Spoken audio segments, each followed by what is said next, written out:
So in this video, I will be talking about the support department cost allocation or the service department cost allocation. So our objectives for today is to first describe the difference between support departments and producing departments. Second is allocate the support department costs to the producing departments using the direct, sequential, and reciprocal methods. And lastly, calculate the departmental overhead rates. So first, let's differentiate the types of department. When we say producing department, those are departments that are directly responsible for creating the products or services sold to customers. So those that are directly involved in the production. So those departments are considered as producing departments. While supporting departments are those departments that provide essential support services for the producing departments. So examples of which is the maintenance, grounds, engineering, personnel, and storage departments. So those are examples of your support department. Now, having known the different types of department, this is the steps on how to allocate the support department's cost to the producing departments. First is, of course, you need to departmentalize the firm. So you need to identify the different departments and who belongs to those departments and so on. Next is you need to classify each department as either a support department or a producing department, because again, the cost of the support department would be allocated to the producing department. Third is to trace all overhead costs in the firm to a support department or producing department. So the overhead cost is identified as either part of the or as either incurred by the support department or the producing department. Now, fourth is to allocate the support department's cost to the producing department. Fifth is to calculate the predetermined overhead rates for the producing department. And lastly, allocate the overhead costs to the units of individual products through the predetermined overhead rates. So what are examples of cost drivers for support departments? So for example, you have accounting. A possible cost driver would be the number of transactions occurred in that specific producing department. For the cafeteria, for instance, the number of employees served by the cafeteria. For the engineering department, a possible cost driver is the number of change orders done by the producing department. For the maintenance department, a possible cost drivers include the machine hours or the maintenance hours done in each producing department. For the payroll is again the number of employees in each producing department. And for the personnel is the number of employees, firings, layoffs, or new hires in each producing department. So those are just examples of cost drivers, and the cost drivers would also depend on the kind of industry the organization is or the company is. So it would depend. So that this is just an example of a few possible cost drivers for each support department. Now, what are our objectives for allocation? So first is to obtain a mutually agreeable price, wherein the price that we will be really giving to our customers is really what is supposed to be the price for that certain product. So it is just it is what do you call this? The price is justifiable depending on your cost incurred and the allowable markup and so on. Next is to compute the product line profitability so that you can really identify which products are performing well and what products are not. Next is to predict the economic effects of planning and control, to value inventory, and to motivate managers. So these are the objectives of your allocation. Now again, as mentioned, there are 3 different cost allocation methods which we will be talking one by one. We have the direct method, we have the sequential method or the step up and step down method, step up or step down method rather. And then we have the reciprocal method or the simultaneous method.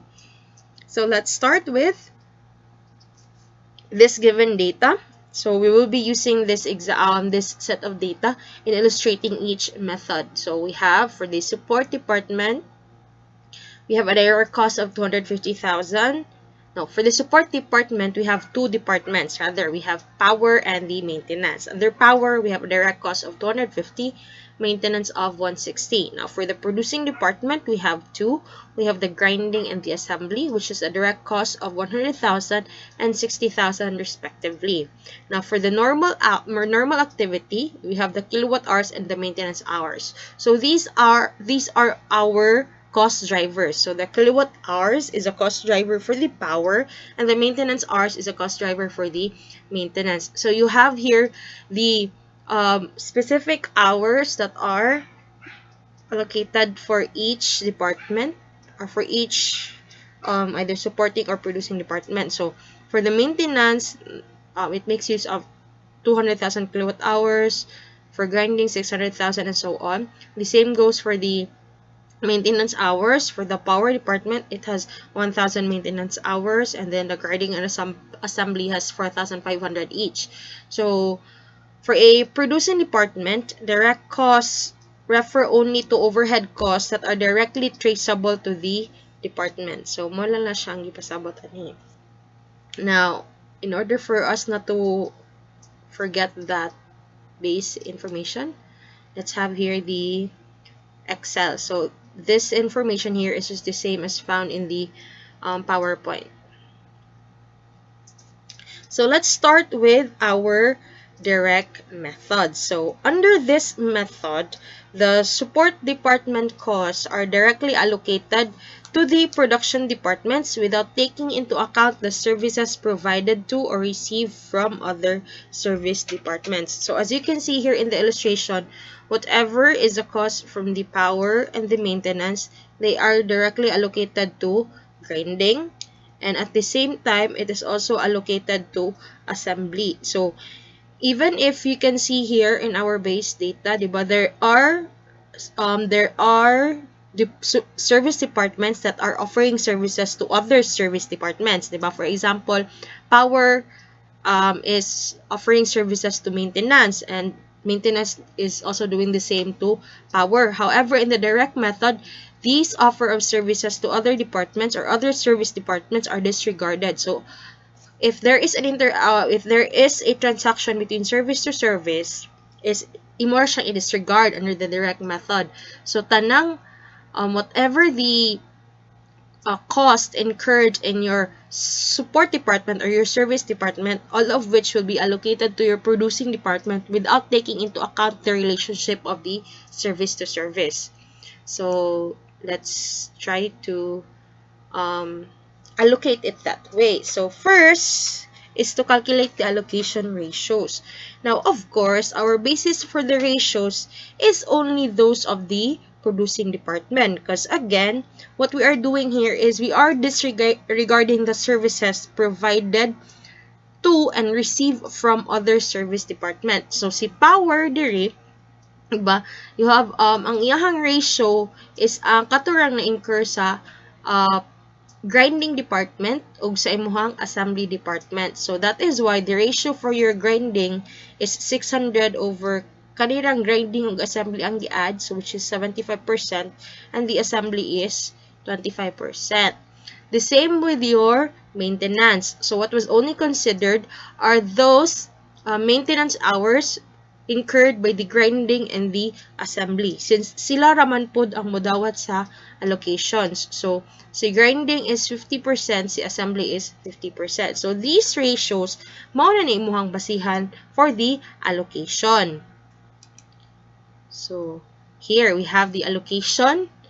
As you can see, diba, si grinding, that's grinding department is gikan sa power nga department, which is 250, ang na-allocate kay grinding is 187, which gikuha siya katong imuhang rate na nakuha ganiha, which is 75%. So the cost of the power department multiplied by the rate, the direct rate that you completed, so mo na not completed but you computed, is what is allocated to your grinding. The same goes for your assembly. So sa assembly, it is only 25%. So ang kaning 250, iyang allocation is 187,500 for grinding and 62,500 for assembly. Now for the maintenance, ang iyang cost na 160 is divided equally since 50% man to each ang ato ang na-compute na rate for both grinding and assembly. So you have 80,000 for grinding and assembly respectively. So ang total na cost nimo, total indirect cost nimo or overhead cost nimo for grinding is 367,500 and for assembly is 202,500.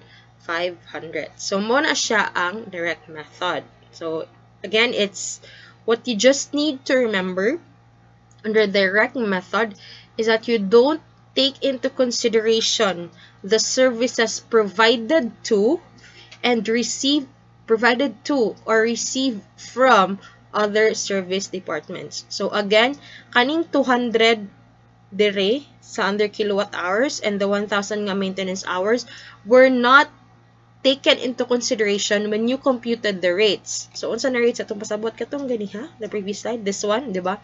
Wala nimo gi-take into consider, wala nimo gi-appeal diri sa imong denominator.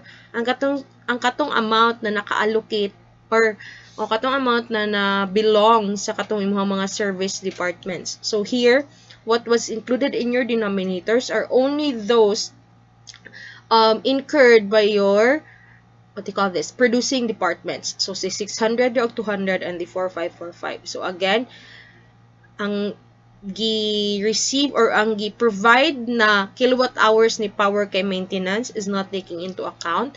And then, ang gi-provide na maintenance hours ni maintenance department to the power department is also not taken into account. So, what we're taking into account is purely kanirang mga na-incur sa imuhang producing department. So, that is the direct method of allocation.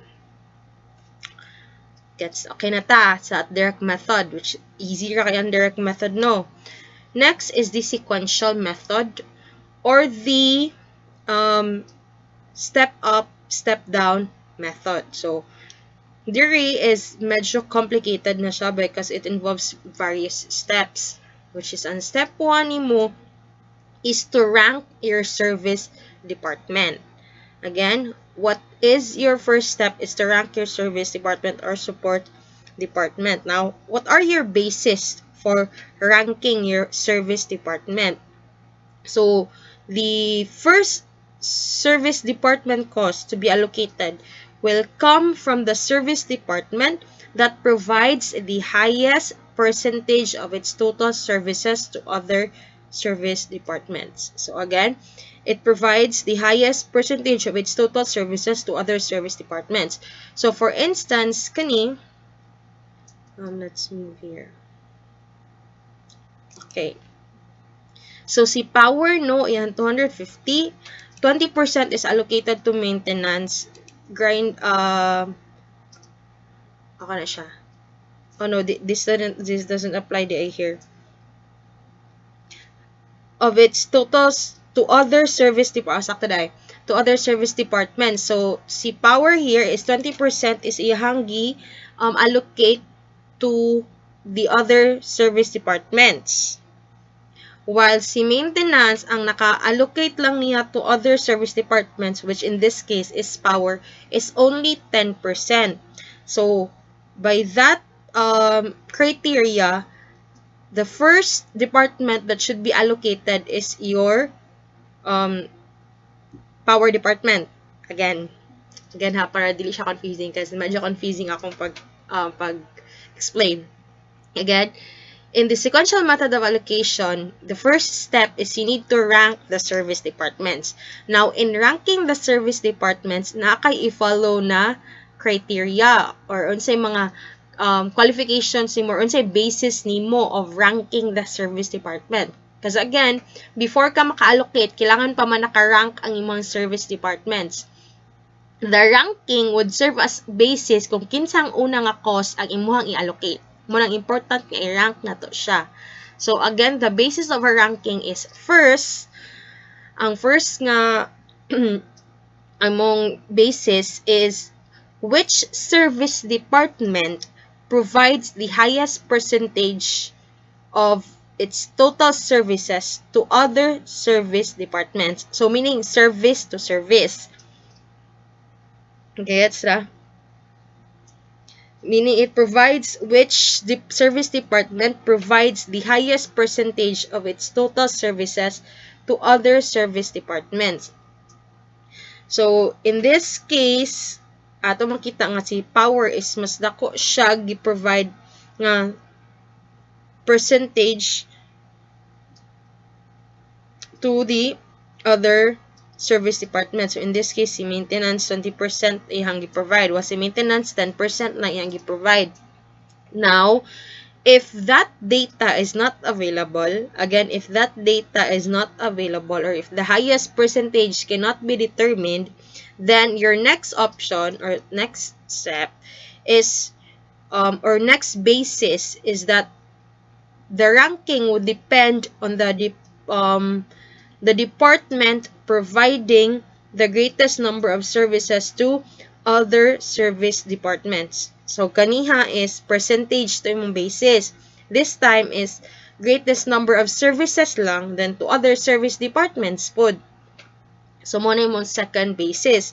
Now, if ang katong duha is not available, so if the percentage and the number na information, number of services is not available, or you cannot determine it, then the basis of your ranking would be the service department that is having the greatest peso value of services provided to other service departments.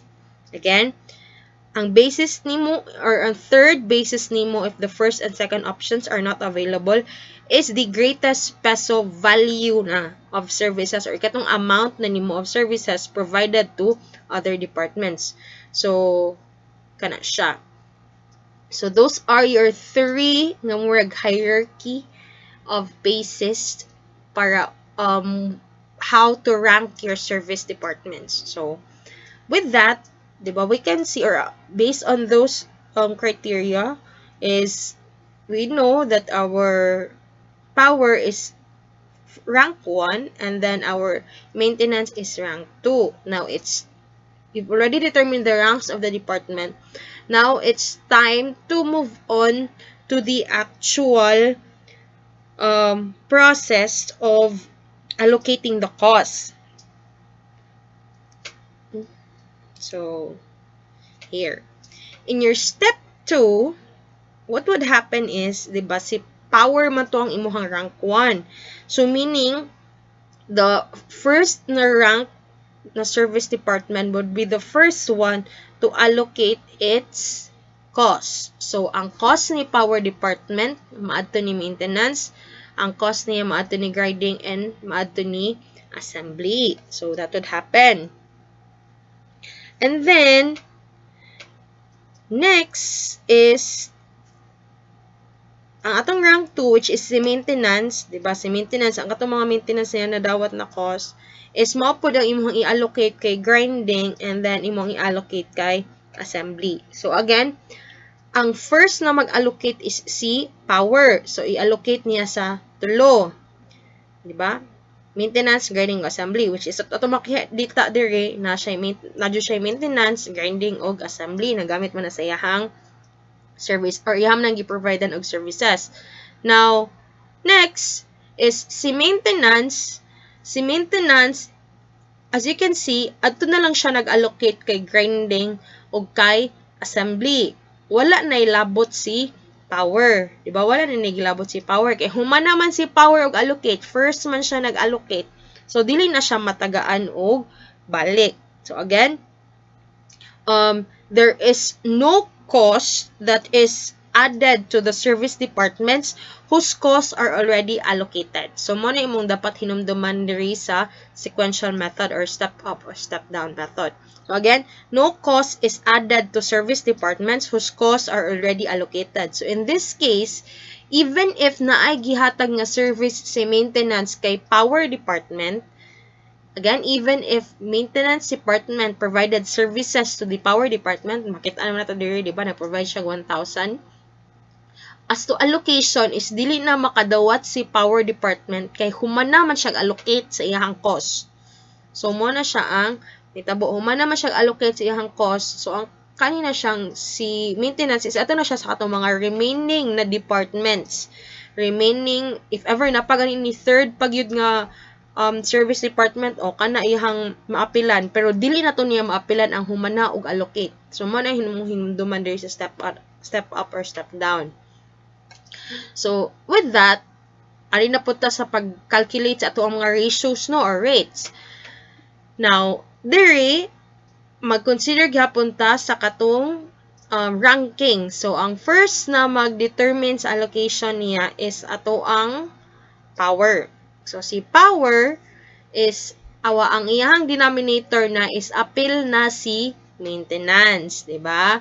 Unlike the direct method wherein only the producing departments na mga cost drivers ang imong i-take into account, diri is apil na ang katong service departments nga ma-allocatean sa imuhang cost or katong imuhang providean og services. So apil na diri ang katong imuhang sa maintenance. So with that, kanina rates yung makuha. 20% for maintenance, 60 for grinding,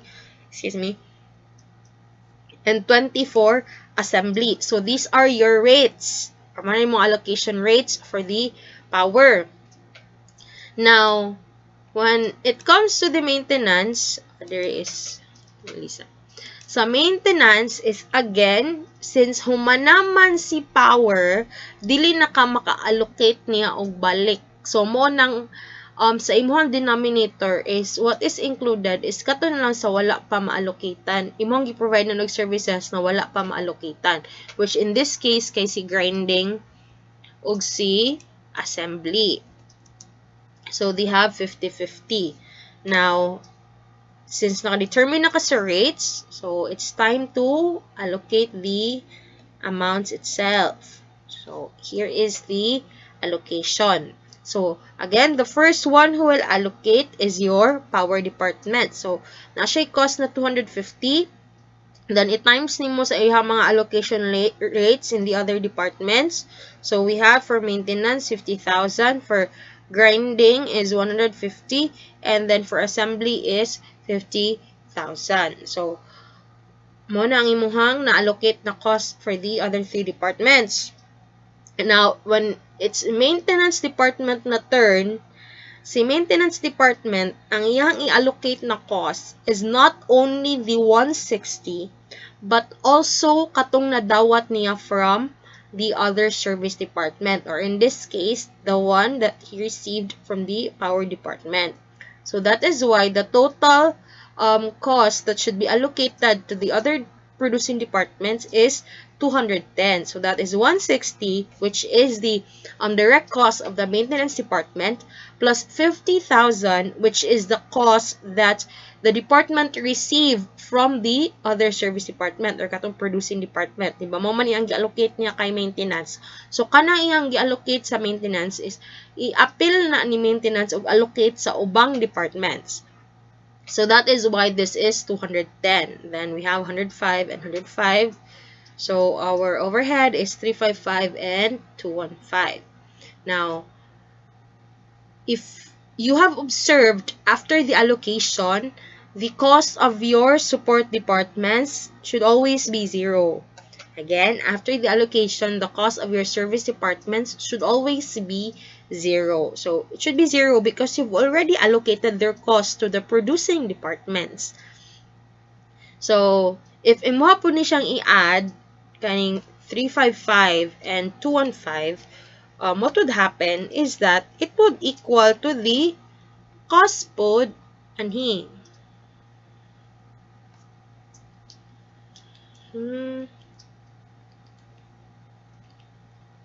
Diba? So your cost, your allocated cost or your overhead cost for the producing departments would still equal your total na direct cost, because what we are doing here is just allocating Again, what we are doing here is just allocating.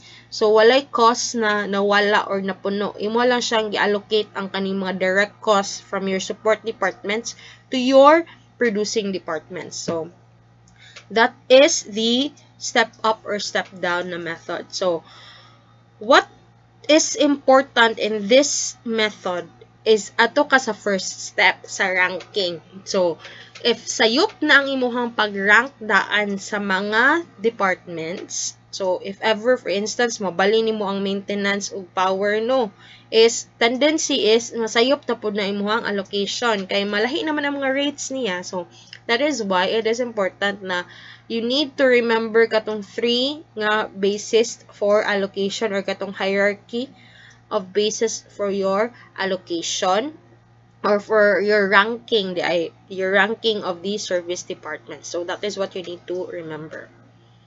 Now let's move on to the last method, which is the reciprocal method.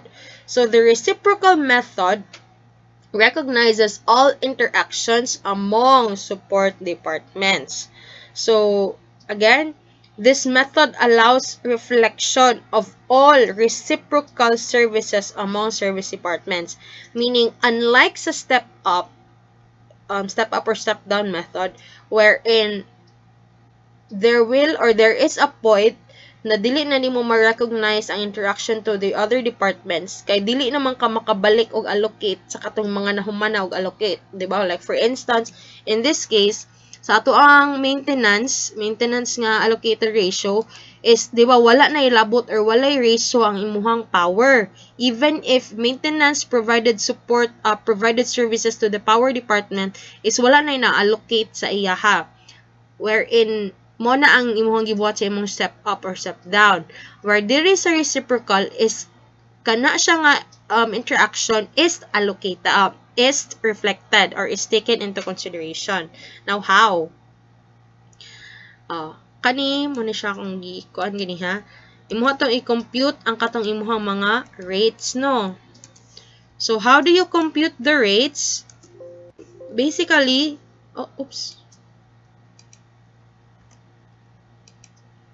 Basically is kani i-take into consideration na nimo ang tanan nga mga amounts. So 1,000 over 10,000, di ba? 1,000 over 10,000, 4,500 over 10,000 and so on. Then same po here, 200,000 divided by 1 million. So kanina tanang ratio, kanina ratio na ang imong take into consideration. So, para naa kanina mga rates, no? Now, as mentioned, is you are already taking into account this ratio or this allocated rates. So, what would happen? In getting your amount for maintenance, is mauna ni siya ang imuhang formula. You have the direct cost of your maintenance plus the share of power's cost. So, again, di ba, ang madawat mo sa imong maintenance is your direct cost plus ang share aning 200,000. Imong share aning 200,000 imong gamit. So, that is 160 plus giusam ng 50,000 og 0.02 M. Para di siya confusing ato sa siyang i-try og. So, again, your M is your direct cost, 160,000, plus your share from P. So, unsa man imuhang share from P? Your share from P is pila man? What you call this? 20% of P. Diba? 20% man imuha. So, you have 0.2 P. Mo na ang imuha. Sige, para di sa mo ma-confuse. Now, ato ta sa P. Si P daw kaiyaha is direct cost plus the share of maintenance cost. So atong P is 250, di ba? Plus pila man iyang share ari sa imong maintenance na siya 10%. So 10% of M, di ba? Mo ni imong formula. You have P, you have M, and then you have P. Now, what you just need to do is, ay naka sa imuhang apply the substitution method sa imuhang math. Diba? Substitution method ta. So, kung mag-substitution method ta, ang mahitabuan na ang kaniimuhang M, if ato na siyang ipataas ang iyahang formula, it would be 160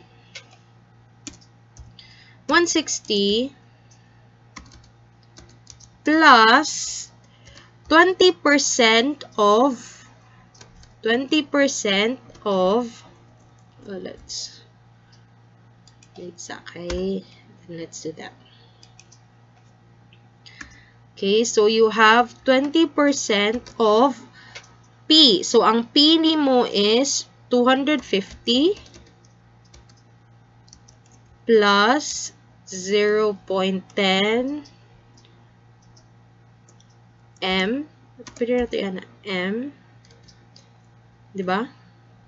So, muna ang imuhang value sa imuhang M. So, kung na siya, M is equal to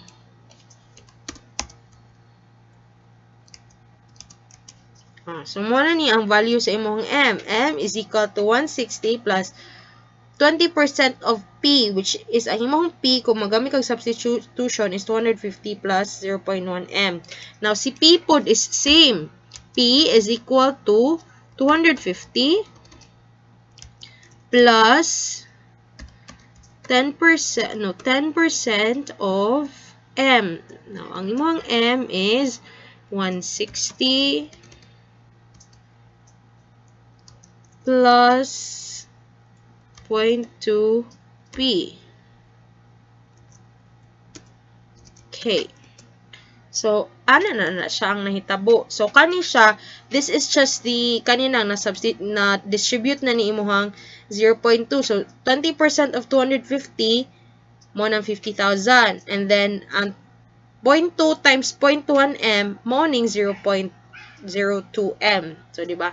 Algebra na ni guys. So, gana ra.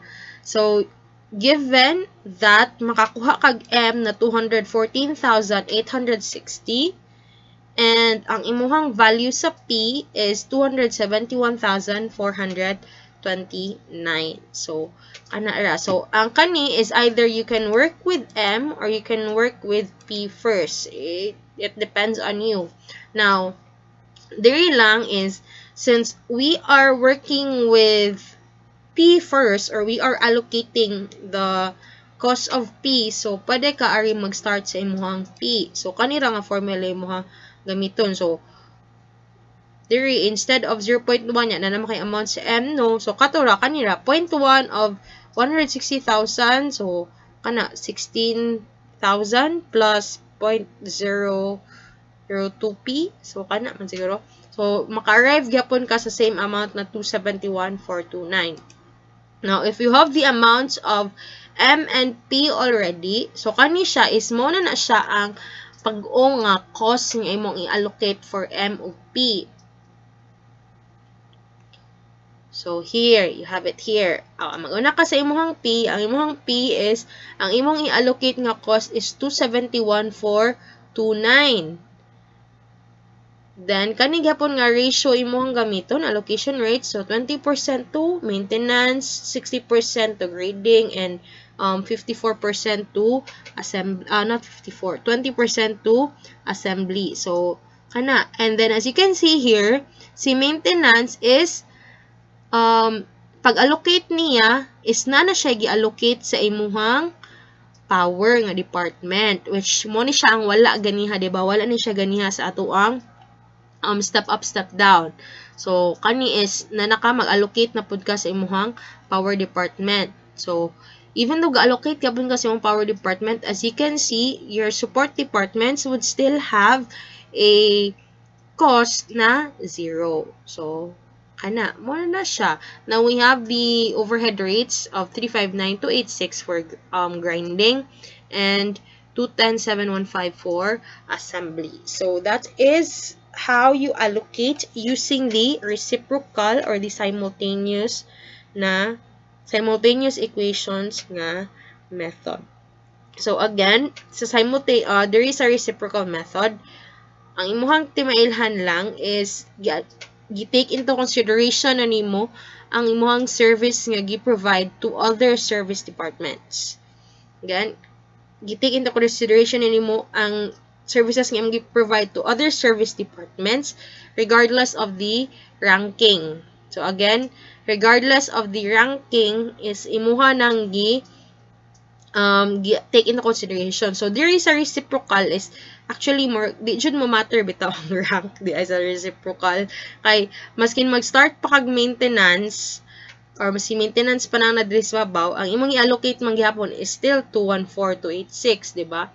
So mahatagan gyapon ni imong power department of 21,429. So the ranking wouldn't matter in the reciprocal na method. So again, depende ra nimo if unsa ka mag-start, either sa first power ba or sa maintenance ba, basta kanilang kung asa imong unang kuhaon ani ara pug ka magsugod, di ba?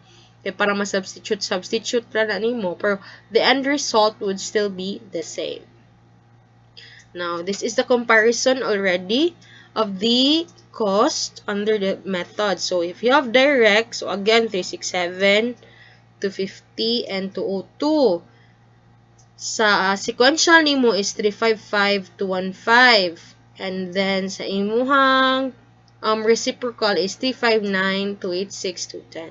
So which is more accurate to use? The more accurate is kaning imuhang reciprocal, di ba? Pero mas complicated man siya.